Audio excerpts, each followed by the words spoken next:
நீங்கள் கேரளாக்காரங்க உங்களுக்கு என்ன தமிழ் பற்று இருந்துற போகுது அப்படின்னு ஒரு நண்பர் என்கிட்ட கேட்டபோது எனக்கு அதிர்ச்சியாக இருந்தது. அப்போ கேரளாவில் இருக்கிறவங்களுக்கெல்லாம் தமிழ் பற்று இல்லைன்னு நீங்கள் நினைக்கிறீங்களா? கேரளாவில் இருக்கிறவங்கலாம் தமிழ் குடிகள் அல்ல அப்படின்னு நினைக்கிறீங்களா? அப்படி கேட்டபோது நான் என்ன நினச்சேன் தெரியுங்களா? சங்க காலத்தில் ஆரிய அரசன் பிரகர்த்தனுக்கு தமிழினுடைய பெருமையை சொல்லிக் கொடுப்பதற்காக கபிலர் வந்து குறிஞ்சிப்பாட்டு பாடினார் அப்படின்னு நம்ம படிச்சிருக்கிறோம். அந்த மாதிரி அப்படி கேட்ட என்னுடைய முகநூல் நண்பர்களுக்காக கேரளாவினுடைய மக்கள், கேரளாவில் வாழ்கின்ற தமிழ் குடிமக்கள் எந்த அளவு தமிழ் பற்று இருக்குது, அவர்களை அதை காப்பதற்காக என்னெல்லாம் முயற்சி செஞ்சிட்ருக்காங்க, கேரள தமிழர்களுடைய என்னது தமிழுக்கான நன்கொடைகள் என்ன அப்படிங்கிறத கொஞ்சம் விழாவாரியாகவே சொல்லிக் கொடுக்கணும் அப்படிங்கிறதுக்காகத்தான் இந்த காணொளி. கேட்கலாமா? சரிங்க. நீங்கள் சாதாரணமாக எல்லோரும் நினைக்கிற மாதிரி கேரளாவில் எத்தனை தமிழர்கள் இருப்பாங்கன்னு நினைக்கிறீங்க? ஒரு 1000, 2000, 3000, 4000 அப்படின்னு நினைக்கிறீங்களா? கிடையவே கிடையாது. அங்கே ஒரு குறைந்தது ஒரு 7 லட்சம் பேராவது தமிழர்கள் இருக்கிறாங்க. அவர்கள் எல்லாருமே அங்கு இருந்தவர்கள் தான். ரொம்ப குறைந்த ஆட்கள் தான் தமிழகத்திலிருந்து அங்கே வந்தவர்கள். மற்றபடி அங்கே இருக்கிறவங்க எல்லாருமே தமிழ் குடிகள், பூர்வ குடிகள் தான். தமிழ் எல்லா இன மக்களும் தமிழ்நாட்டில் சொல்கிற மாதிரி இருந்ததுன்னா எல்லா சமூகத்தை சார்ந்தவங்களும் அங்கே இருக்கிறாங்க. அதுலேயும் இன்னும் பார்த்தீங்கன்னா கேரளாவில் இருக்கின்ற பழங்குடிகள் இருக்காங்க. மலைகள், நிறைய மலைகள் சார்ந்த இடம் உங்களுக்கு தெரியும் கேரளாவில். அங்கே 35 வகையான பழங்குடியினர் இருக்காங்க. அதில் 20க்கும் மேற்பட்ட பழங்குடிகள், அதாவது இருளர், இரவாளர், மலசர், இன்னும் காடர், முதுவர், பளியர், மலையறையான் போன்றவர்கள், காணிக்காரர்கள் போன்றவர்கள் எல்லாமே தமிழ் பழங்குடிகள். இன்றைக்கும் அவங்கக்கிட்ட ரொம்ப அழகான தமிழ் பாடல்கள், நாட்டுப்புற பாடல்கள், காக்காய காலை வெட்டி, கறிக்குருவி வாழை வெட்டி, தேக்கால இலை பொறிச்சு, ரே கண்ண ரேன்னு அவ்வளோ அழகான தமிழ் பாடல்கள் பாடி குழந்தைகளை உறங்க வைக்கிறாங்க. அப்போ அந்த அளவுக்கு என்ன தமிழ் பூர்வகுடிகளும் அங்கே இருக்கிறாங்கங்கிறது உங்களுக்கான ஒரு செய்தி. அந்த தமிழ் மக்கள் தங்களுடைய தமிழை பாதுகாப்பதற்காக என்னெல்லாம் நடவடிக்கைகள் எடுத்திருக்காங்க, அதற்கு அந்த அரசு எந்த வகையான உதவிகள்லாம் செய்யுதுன்னு உங்களுக்கு தெரியுமா? அதாவது கேரளத்தில் மட்டும் தமிழ் வழி பள்ளிக்கூடங்கள், அரசு பள்ளிக்கூடங்கள் எத்தனை என்ன இருக்கும் தெரியுமா? அதாவது எல்பி ஸ்கூல் மட்டுமே உங்களுக்கு வந்து ஒரு 250 எல்பி ஸ்கூல்கள் இருக்கின்றன. அங்கே தமிழ் வழி பாடங்கள் சொல்லிக் கொடுக்கப்படுகின்றன. அதுபோல் யூபி ஸ்கூல்னு எடுத்துக்கிட்டிங்கன்னா ஒரு 150 அரசு பள்ளிகள் இருக்கின்றன. ஹைஸ்கூல் ஒரு 65 ஹைஸ்கூல்கள் தமிழ் வழியில் பாடம் சொல்லிக் கொடுக்கின்ற பள்ளிகள் இருக்கின்றன கேரளாவில் ஒட்டுமொத்தமாக. ஹையர் செகண்டரி ஒரு 20 இடங்களில் ஹையர் செகண்டரியில் தமிழ் சொல்லிக் கொடுக்கப்படுகிறது. அது மட்டும் இல்லாமல் ஒரு 12 கல்லூரிகளில், கேரளா ஒட்டுமொத்தமாக 12 கல்லூரிகளில் தமிழ் வந்து உங்களுக்கு என்னது 2ஆம் மொழியாகவும் சொல்லிக் கொடுக்கப்படுகிறது. அல்லாமல் உங்களுக்கு என்னது பட்டம், பட்ட மேற்படிப்பு, இன்னும் முனைவர் பட்டங்கள் கூட இருக்குது. 3 இடங்களில் ஆய்வு மையங்கள், தமிழ் ஆய்வு மையங்கள் இருக்குது. இங்கே பாருங்கள். அதுவும் 50-60 வருட பாரம்பரியம் மிக்க துறைகள் இன்றைக்கி இருக்கின்றன. அப்போ நீங்கள் நினச்சி பாருங்கள், தமிழ் வந்து அவ்வளவு விளையாட்டாக இருக்குது அப்படின்னு நினச்சிக்காதீங்க. அவ்வளவு அங்கே பள்ளிக்கூட ஆசிரியர்கள்னு மட்டுமே பார்த்துக்கிட்டிங்கன்னா 1500க்கும் மேற்பட்ட பள்ளி ஆசிரியர்கள், அரசு பள்ளி ஆசிரியர்கள் இருக்காங்க. 41 பேராசிரியர்கள் இருக்காங்க, கல்லூரி பேராசிரியர்கள் இருக்கிறாங்க. ஒரு பல்கலைக்கழகம், எங்கள் பல்கலைக்கழகம், கேரள பல்கலைக்கழகம் மட்டும் 1944லேயே தொடங்கப்பட்ட ஒரு பல்கலைக்கழகம். அங்கே மலையாளத்துறை வருவதற்கு முன்பதாகவே எங்கள் தமிழ் துறை தொடங்கப்பட்டது அப்படின்னு. இதெல்லாம் நான் பெருமைக்காக சொல்லலை. அங்கே இருக்கின்ற தமிழர்கள் வந்து தமிழ் பற்று உடையவர்களா அப்படிங்கிற கேள்வி எனக்கு இதெல்லாம் உங்கள்கிட்ட சொல்லணும்னு தோணுச்சு. தமிழ் மொழிக்காக, அது மட்டும் அங்கே ஒரு சிறுபான்மையினருக்காகவே ஒரு சட்டமன்ற தொகுதி ஒன்று இருக்கிறது. அதற்கு வந்து ஒரு எம்எல்ஏ இருக்கார். அவருக்கு வந்து அப்பப்போ அங்கே சட்டசபையில் இருக்கிற அந்த கேள்வி பதில் இருக்கு இல்லையா, அந்த கேள்விகளை எல்லாம் மலையாளத்திலிருந்து தமிழில் மாற்றி கொடுப்பதற்காகவும், கேரளா சட்டசபை இயற்றுகின்ற அனைத்து வகையான சட்டங்களையும் தமிழ் படுத்துவதற்காகவும் தலைமை செயலகத்தில், கேரளா செக்ரட்டரியேட்டில், கவர்மெண்ட் செக்ரட்டரியேட்டில் ஒரு மிகப்பெரிய ஒரு மொழி பெயர்ப்பு, அதாவது சட்ட மொழிபெயர்ப்பு துறை, தமிழ் சட்ட மொழிபெயர்ப்பு துறை ஒன்று இருக்குது. ஏன்னா அந்த துறையில் நான் 5 வருடமாக பணியாற்றி இருக்கிறேன். அங்கே 5-6 பேர் அதாவது ஒரு டெப்புட்டி செக்ரட்டரி கூட தமிழில் இருக்கார். அப்போ அந்த அளவுக்கு ஒரு மிகப்பெரிய ஒரு சட்ட மொழிபெயர்ப்பு துறையே அங்கே இருக்குது. அது மட்டும் இல்லாமல் நான் சொன்னேன் இல்லையா, இவ்வளவு பெரிய ஒரு பள்ளி, நிறைய பள்ளிகளினுடைய ஒரு கூட்டமைப்பு இருப்பதால் உங்களுக்கு அதுக்கான பாடத்திட்டங்கள், அதற்கான புத்தகங்களை எல்லாம் உருவாக்குதல்ங்கிறது விளையாட்டான விஷயம் இல்லை. எஸ்சிஆர்டியில் ஒரு தமிழில் ஒரு பேராசிரியர் அங்கே இருக்கிறார். நியமிச்சிருக்காங்க, ஒரு அதிகாரியாக அவர் நியமிச்சிருக்காங்க. அவர் இந்த அனைத்து வகையான தமிழ் வழி கல்வி பாடத்திட்ட புத்தகங்களையும், தமிழ் கல்வி பாடத்திட்டங்கள், தமிழ் எனது மொழி புத்தகங்களையும் உருவாக்குவதற்காக அடிக்கடி உங்களுக்கு நிறைய ஒர்க் ஷாப்ஸ் எல்லாம் நடத்தி அவங்களுக்கு புத்தகங்களை உருவாக்குவதற்கான மிகப்பெரிய பணி நடந்துக்கிட்டு இருக்கு. அப்போ இதில் மூலமாக நான் என்ன சொல்ல வர்றேன்னா, தமிழ் அங்கு தீவிரமாக காத்திரமாக சொல்லிக் கொடுக்கப்படுகிறது அப்படிங்கிறது முக்கியமான விஷயம். அது ஏதோ ஒரு நாளில் திடீர்னு வந்த விஷயமே கிடையாதுங்க. உங்களுக்கு தெரியும், சங்க காலத்திலிருந்தே சேர நாடாக கேரளா இருந்த போதே எந்த அளவுக்கு தமிழுக்கும் தமிழனுடைய கலை இலக்கியங்களுக்கும் நம்மளுடைய இந்த சேரநாட்டின் ஒரு கொடை இருந்தது அப்படிங்கிறதெல்லாம் உங்களுக்கு தெரியும். அதாவது கண்ணகிக்காக ஒரு கட்கோவிலும் ஒரு சொற்கோவிலும் கட்டினவங்க செங்குட்டுவனும் இளங்கோவடிகள் அப்படின்னு தெரியும். அதை தொடர்ந்து இரட்டை காப்பியமான மணிமேகலை எழுதினவரை எல்லாரும் சீத்தலை சாத்தனார்னு சொல்லுவாங்க. உண்மையிலேயே அவர் சேர்த்தலை சாத்தனார். சேர்த்தலைங்கிறது இன்றைக்கி ஆலப்புழைங்கிற கேரளாவில் இருக்கிற ஒரு பகுதி பக்கத்தில் இருக்கிற சேர்த்தலைங்கிற ஒரு ஊர் இன்றைக்கும் ரொம்ப புகழ்பெற்ற ஒரு ஒரு நகரம். அது அந்த ஊரை சார்ந்தவர் தான் மணிமேகலை இயற்றினவர் அப்படிங்கிறதெல்லாம் வரலாற்று ஆய்வாளர்கள் நிரூபணமான ஒரு செய்தி.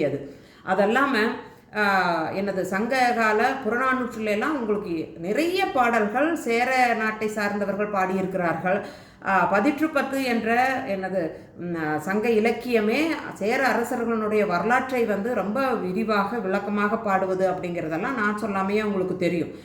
காப்பியாற்று காப்பியனார்லேருந்து பரணர்லேருந்து இளங்குட்டுவன்லேருந்து சேரமான் எந்தை இன்னும் நெடுஞ்சேரலாதன்ற கவிஞர்கள் கூட, அரச கவிஞர்கள் கூட நிறைய பேர் சங்க இலக்கியத்தில் பாடல்கள் பாடியிருக்கார் அப்படிங்கிறதெல்லாம் ஏற்கனவே தெரிஞ்ச செய்திகள் தான்.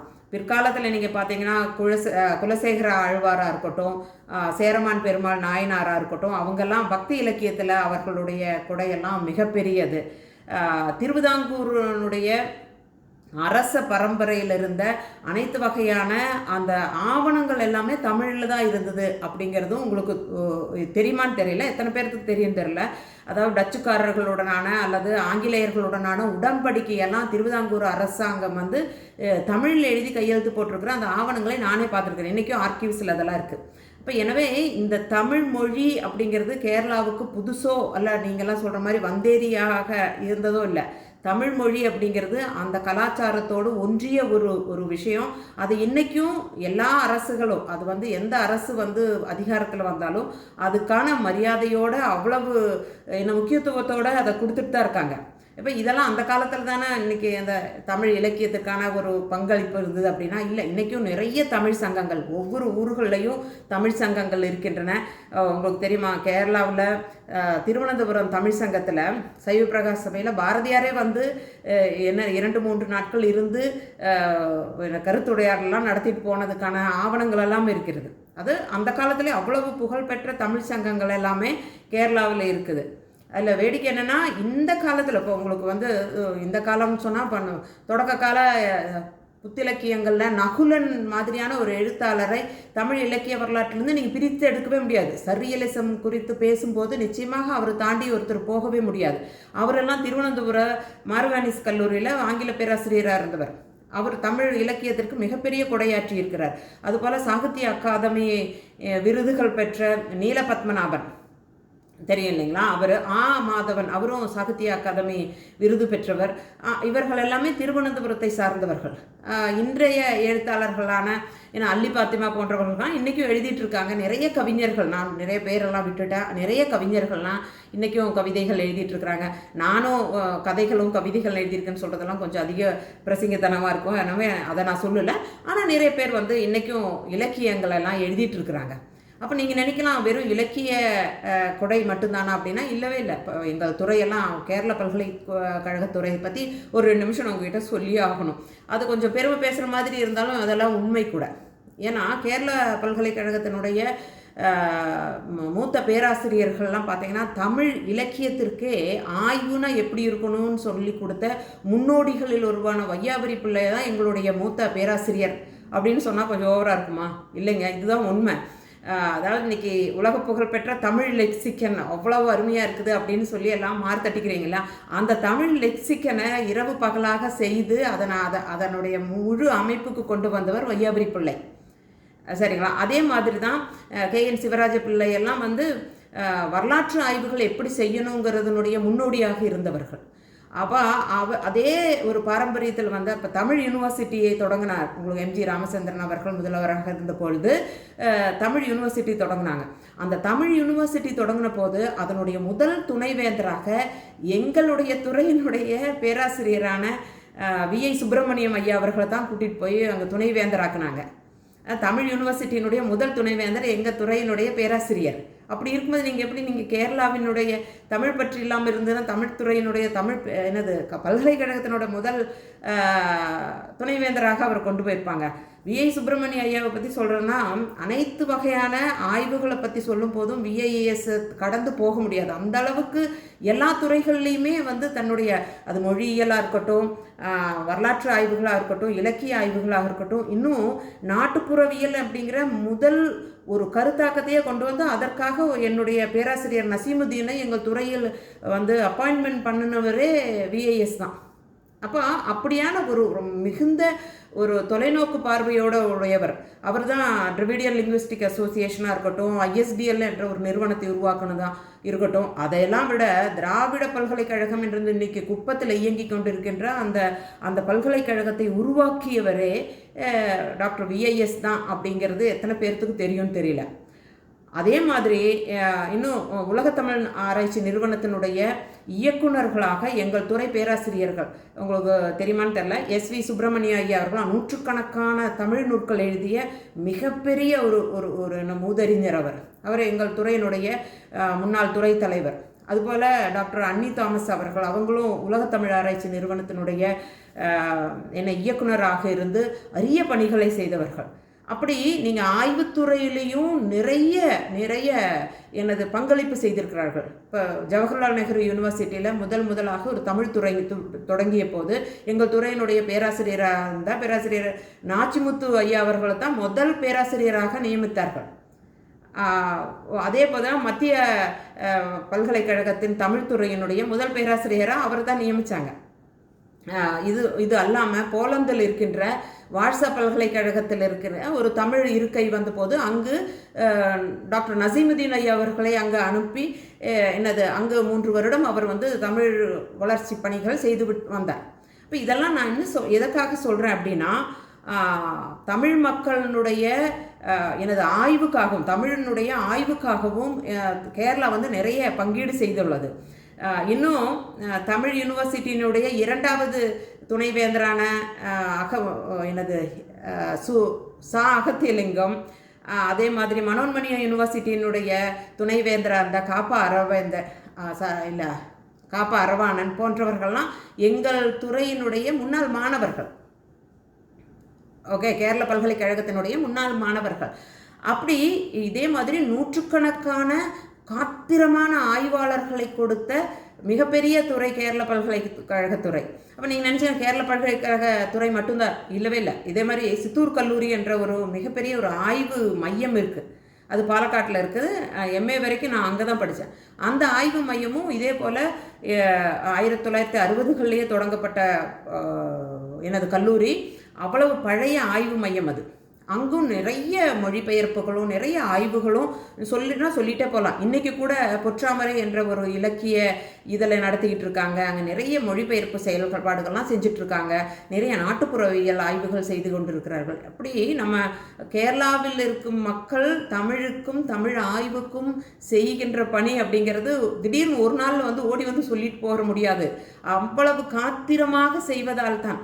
அந்த வரிசையில் இப்போ எங்கள் துறையிலிருந்து போகப்பட்ட எனது பேராசிரியர்கள் என்னுடைய வரிசையில் முதன்னு அமெரிக்காவில் ஹியூஸ்டன் பல்கலைக்கழகத்தில் ஒரு தமிழ் இருக்கை தொடங்கிய போது அங்கு வந்த முதல் பேராசிரியர் அப்படிங்கிற ஒரு பெருமை எனக்கும் இருக்குது. அப்படிங்கிறது அந்த வரிசையில் எனக்கும் ஒரு மகிழ்ச்சி தான். அப்படி இதெல்லாம் வந்து நீங்கள் நினைக்கிற மாதிரி இது ஏதோ ஏதாட்சியாக கிடைத்ததில்லை. தமிழை மிக காத்திரமாக மிக ஆர்வத்தோடு அதை ரொம்ப ஊன்றி படித்ததன் காரணமாக தான் கிடைத்தது. அல்லாமல் இது ஏதோ நீங்கள் நினைக்கிற மாதிரி எனது குறுக்கு வழிகளில் போய் கிடைத்த பதவிகளே கிடையாது. ஒவ்வொரு தமிழ் எனது அங்கே கேரளாவில் தமிழ் படித்தவர்கள் அவ்வளவு காத்திரமாக படித்தார்கள் என்பதற்கான அடையாளங்கள் தான் இது. ஏங்க இவ்வளோலாம் எதுக்கு? கடைசியாக முத்தாய்ப்பாக ஒன்று சொல்லணும்னா, இன்றைக்கி உலகத்தில் எங்கே ஒரு தமிழ் சார்ந்த நிகழ்வு நடந்தாலும் அங்கே என்ன பாட்டு பாடுறாங்க? நீராடும் கடல் ஒடுத்து நிலமடந்தை கெழில் ஒழுகும் அப்படின்னு பாடுறீங்க இல்லையா, ஒரு தமிழ்த்தாய் வாழ்த்து. அந்த தமிழ்த்தாய் வாழ்த்து பாடினது யார் தெரியுமா?